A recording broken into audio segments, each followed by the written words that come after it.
아내가 고우면 처갓집 말뚝에도 절한다. 그런 말 있죠? 제가 사실 이 충청도 오면 말뚝에 절하고 싶습니다. 자, 천등산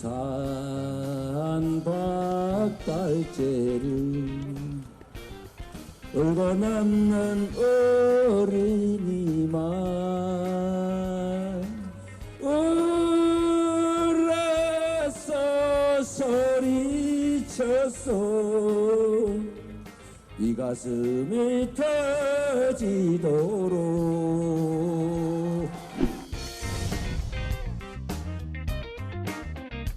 충청의 아들 윤석열이 대한민국을 경상국가로 바꿔서 경제 번영을 약속드리겠습니다.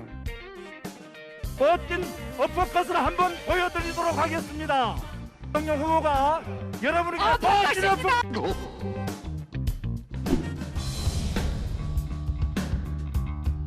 전태일 열사가 여공들에게 사줬던 풀빵, 라이더 노동자가 풀빵 무제를 준비해 주셨습니다. 그것을 들어주시면 감사하겠습니다. 정의당 심상정입니다.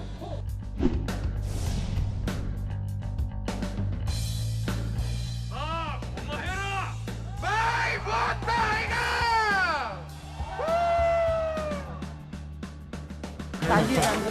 예, 단지하겠습니다. 확 비비쁘겠습니다.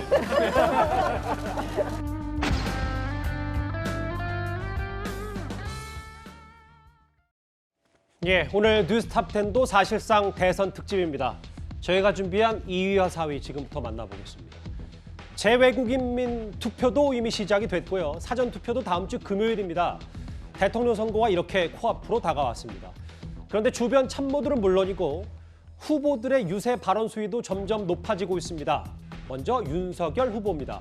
전직 국회의장, 국회의원 지지선언 참석을 시작으로 이재명 후보의 안방이라 불릴 수 있는 수원에서 오늘 윤석열 후보가 이런 말을 했습니다.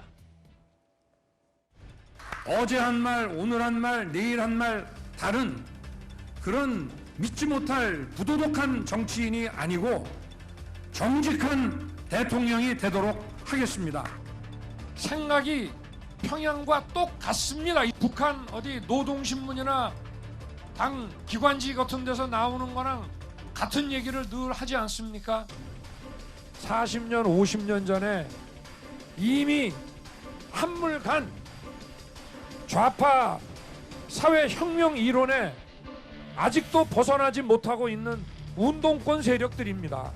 그저 김정은 비위만 안 거스리고 그 마음에만 좀 잘 들게 하면 평화가 유지된다, 이런 생각을 가지고 있는 사람들입니다. 반면 충청 지역 유세에 나선 이재명 후보의 발언도 있습니다. 여기서도 발언 수위가 높습니다. 한번 들어보겠습니다. 마치 아무리 좋은 말 합니까? 농사 지을지도 모르고 게을르고 무책임해가지고 맨날 술이나 먹고 놀고 있으면 그 농사가 되겠습니까, 여러분? 제가 이제 룸사롱에서는 술을 잘 안 먹기 때문에 노래는 잘 못합니다. 세상에 후보가 정치 보복하겠다는 그런 얘기를 쉽게 하는 나라 5년짜리가 건방지게 겁이 없어. 그런데 감히 선출 권력으로부터 임명받은 임명 권력이 그야말로 겁대가리 없이 겁 없이 어디 건방지게 국민에게 날려듭니까? 자칫 잘못하면 촛불 들고 다니다가 깜빵 가는 그런 세월을 살게 될지도 모릅니다. 예, 이번 주에 있었던 두 후보의 수위 높은 발언들 저희가 한번 모아봤습니다. 먼저 이도원 의원님. 네. 농부가 농사 지을 줄 모르고 맨날 술이나 먹고 이재명 후보. 윤석열 후보는 김정은 위원장의 비위 안 거스르면 이렇게 얘기를 했거든요. 오늘이 그 선거일까지 D-13입니다. 예. 사전 투표가 시작되는 3월 4일까지는 D-8. 이제 저녁이니까 사실상은 일주일 앞으로 다가왔다고 볼 수도 있고 이미 재외국민 거소자 투표는 시작이 되지 않았습니까? 맞아요. 그런 상황에서 두 후보의 지지율이 굉장히 그 박빙입니다. 두 후보 다 마음이 급해질 수밖에 없죠. 그러다 보니까 그 표현이 거칠어지고 말하는 표현뿐만 아니라 내용도 거칠어지고 또 때로는 그 내용 자체가 사실과 조금 거리가 있는 경우도 있습니다. 물론 이제 화면에서 보이는 것처럼 야외에 나가서 직접 청중을 만나게 되면 말이 세지는 경향이 있습니다. 그렇지만 조금 그 유권자들이 듣기에 좀 너무 심한 거 아닌가 느낄 수 있는데 그 이유는 그러니까 말을 좀 세게 할 때 메시지가 전달된다는 약간 그런 그 생각도 하는 것 같고 예. 두 분이 워낙 치열하게 하다 보니까 약간의 감정도 좀 묻어나는 것 같습니다. 그렇지만 어제 이제 뭐 충청도에 가서 우리 이재명 후보가 겁대가리라는 말을 사용하셨는데, 그러니까 우리 충청도가 원래 이제 양반의 고향이라는 거 아닙니까? 그래서 조금 말을 이렇게 점잖게 하는 걸 선호하고 충청도뿐이겠습니까? 어느 지역이든지 예. 대통령 후보들은 대통령 후보다운 그런 그 표현을 사용하는 걸 아마 유권자들이 더 바랄 겁니다. 하태경 의원님, 그런데 좌파 사회혁명 이론, 친북에 빠진 사람들 꽤 그 윤 후보의 메시지도 센데 결국은 윤 후보의 기본적인 입장은 지금의 민주당은 정통 민주당이 아니다 라면서 좀 끌어들이겠다 뭐 이런 얘기를 하고 있는 것 같거든요. 그렇죠. 이제 어제 호남에 같이 갔었어요. 같이 가셨어요? 예, 그래서 김대중 대통령 이제 평가하면서도 햇볕 정책을 했지만 안보는 튼튼히 지켰다. 예. 이제 그게 전제가 돼 있고, 근데 이제 문재인 정부 들어서 보면 뭐 예를 들어서 김여정이 전당금지법 만들으라고 그러니까 바로 국회에서 전당금지법 통과시켜서 예. 당시에 뭐 김여정 하명법 이야기가 나오고, 또 제가 또 국방에 있어서 잘 아는데 예. 북한이 미사일 쏘았다고 해서 우리가 이제 도발이라고 그랬어요. 그러니까 김여정이 이건 도발이 아니라 자주국방이다. 그러니까 대통령부터 국방장관까지 전부 다 도발이라는 단어를 쓰지 마라. 예. 그 순간에 유엔 안보리에서는 이게 국제사회에 대한 도발이고 유엔 안보리 결의 위반이다라고 하는 와중에, 그래서 지금 청와대도 그렇고 민주당도 그렇고 김여정이 한마디 하면 이게 사실상 교시가 되어가지고 예. 법이 되고 제도가 되고 발언도 이제 조심하고, 이제 최근 상황이 좀 그랬습니다. 그래서 과거와 달리 이제 김정은 비위 너무 맞추려고 하고, 또 이제 가장 최근에는 핵 미사일을 예.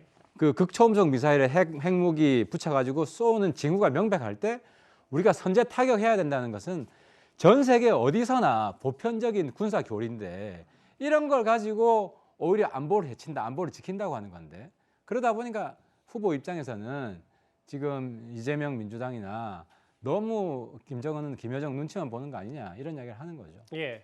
오늘 저희 뉴스탑10 첫 출연하신 장윤미 변호사님은 이 두 사람의 발언을 어떻게 좀 평가하셨어요? 저는 윤석열 후보가 지금 민주당을 겨냥해서 좌파 사회혁명 이론에서 벗어나지 못했다라고 지칭한 게 선거 캠페인상 맞는 방향인지가 좀 의문입니다. 왜냐하면 지금 여론조사를 돌려보면 초박빙으로 나오고 있는데 이미 양당의 지지 세력들은 좀 결집한 측면이 있고, 그렇다면 합리적인 사고를 하는 중도층에게 소구력 있는 메시지를 던져야만 어떤 대선 승산이 있을 겁니다. 그런데 민주당에 대해서 좌파라고 지칭한다는 것이 이 중도층에게 얼마나 다가가는 정치적인 수사인지 좀 의문이 가해지는 부분이 있고요. 예. 더더군다나 윤석열 후보 지금 민주당 세력이 과거 DJ 노무현 정신을 제대로 구현하지 못한다라고 하면서 협치 대상이라고 거론을 했습니다. 일단 정치에 있어서 협치는 현재 정치 세력과 하는 것이란 말씀드리고 싶고요. 예. 그렇다면 DJ라는 정치인의 가장 상징적인 어떤 업적이랄까 그런 부분이 뭡니까? 어떤 그 과거에 대해서 전혀 보복하지 않았다라는 겁니다. 정치 보복이 없었다는 점인데 윤석열 후보는 전 정권에 대한 수사를 사실상 공언한 측면이 있습니다. 알겠습니다. 전혀 교집합이 있지 않다라고 보고요. 노무현 대통령 같은 경우에는 권력을 분산하는 게 어떤 정치인 노무현의 방향성이었습니다. 지금 검찰과 관련한 윤석열 후보의 공약을 보면 예산권도 독립해주겠다, 수사주의도 받지 않게 하겠다라고 이야기하고 있는데 그게 어떻게 맞물리는 것인지 좀 의문입니다. 여기 제가 한마디만 예. 설명을 드리면, 좌파 사회혁명 이론이라는 건 민주당 전체를 규정하는 게 아니고 예. 지금 민주당 안에서도 이념파가 있고 실용파가 있어요. 예. 그래서 이제 어제 호남에서도 이재명은 김대중 노무현 계승하는 사람이 아니다. 김대중 노무현 계승하는 사람들하고 손을 잡겠다 하는 거고, 이재명은 특히 기본소득, 기본대출, 기본주택, 마치 그 옛날 사회주의, 알겠습니다. 국가가 다 제공해주는 예. 이제 이런 걸 가지고 비판하는 거라서 민주당 전체에 대한 규정이라고 오해는 안 했으면 좋겠습니다. 예.